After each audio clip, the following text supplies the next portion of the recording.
This week, I'm going to talk about how the advertising industry has changed over the years. And I don't know, with social media, I don't know if we just even can call it just the advertising industry anymore. And that's the point. Having worked in this industry for over 20 years, I've had the luxury of not only working in the time now where we're building communities and have social channels and democratization of information and now AI, but I actually did photo shoots on film where I had to kind of circle the frames that we wanted to use and get prints made. Welcome to Casual Mondays. This week, I'm just gonna take a little time machine and walk you through my over 20 years of experience.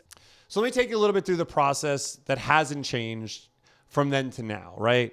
We come up with an idea, we pull references to kind of show our clients what this idea is so we can kind of agree on something, and then we go off and make it, right?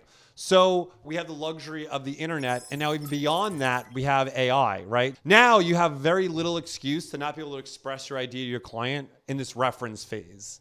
But if you take it back to 2001, 2002, where the internet was not what it is today, we didn't have social media, we actually literally had to go out and buy books and magazines and find images that we could use, and we have to scan them in. And part of your value as a creative director was your archive and hard drives of images that you kept, that you used as your reference when you're coming with the idea. That hurdle has been totally taken away. You have very little excuse not to be able to express an idea and get a really strong, clean mock-up to show a client before you go off and make it. Same thing with photography, right? So the challenges and luxury of digital photography. Obviously, digital photography is amazing as a creative because now you can see the images as it's happening and make comments and collaborate. The other challenge is, guess who else can see the images as it's happening? Your client. So to bring you back to 2002, where we shot on film, we did a little Polaroid on the 8x10 camera to show the client basic kind of composition, but it was far from perfect. And we shot everything on film.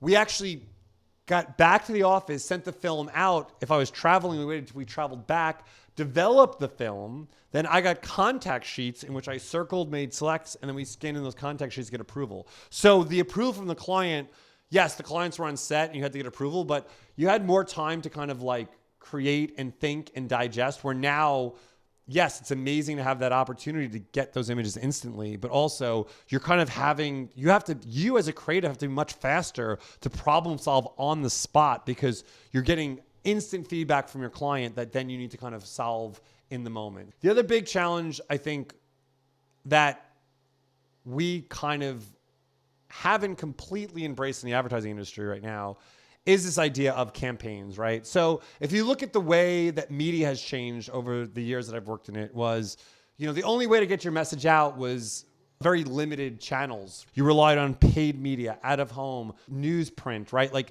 If you didn't have the option of a celebrity having an Instagram to post their version of the ad on, right? Everything was relied on media companies or PR to get your message out. You would do a campaign, right? In a campaign, you'd have these hero images, this hero piece of, commercial done. You ran it through media channels and it was pushed out to everyone everywhere to get impressions to hopefully have people get awareness about your campaign. And engagement in the past was I walk past a poster or billboard and look at it and go, oh, that's interesting, and maybe think about the product. But now I'm liking, comment, following, sharing, buying, trying. We need to step away from making campaigns, but tell stories that people can take part in. You need to have a pretty strong brand narrative and values so people can help you tell your story. We're not speaking at people anymore. We're speaking with people. This is no longer a solo performance or monologue. We are now in the world of dialogue. So you need to think of your campaign as a dialogue and your content as a dialogue.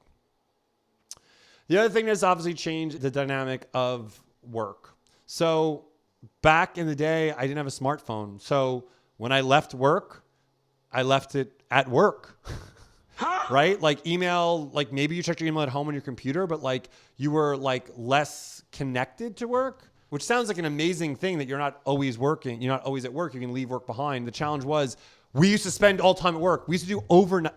Okay, when I worked at Ogilvy, we would do an overnight during a pitch. We would work all night, and 8 a.m, an account person like, okay, they rented your hotel room so you can go shower and take a break and like brush your teeth and come back and work. And we would do that. We would not leave the office because you couldn't like go look at so someone couldn't send you a PDF on your phone and you can review it. You had to be there with your creative director making the work and doing it.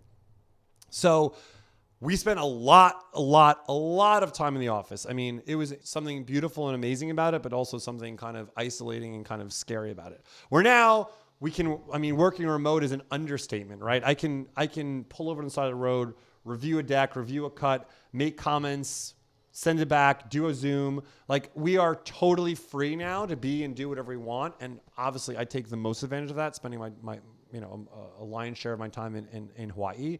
But again, you're now always connected, and that is the disadvantage and the expectation. If you are committed to a project and you have a client who is super committed, that you're always available. So that's a huge challenge to overcome. But there's so many advantages and disadvantages. So the things that haven't changed in our industry is the relationship between the creative and their client, and that relationship creating great, interesting work. A bad piece of work comes from a bad relationship. A great piece of work comes from a great relationship. And those are hard to come by. So whether it's you being in the office all night or checking a PDF on the side of the road, your ability to kind of connect with your client and do something you're proud of and express it in a passionate way hasn't changed. So I hope you find that in your work and you're able to live your life as you wish and enjoy the freedom of always being connected. And from that, I'm going to head out and jump in the water. Peace.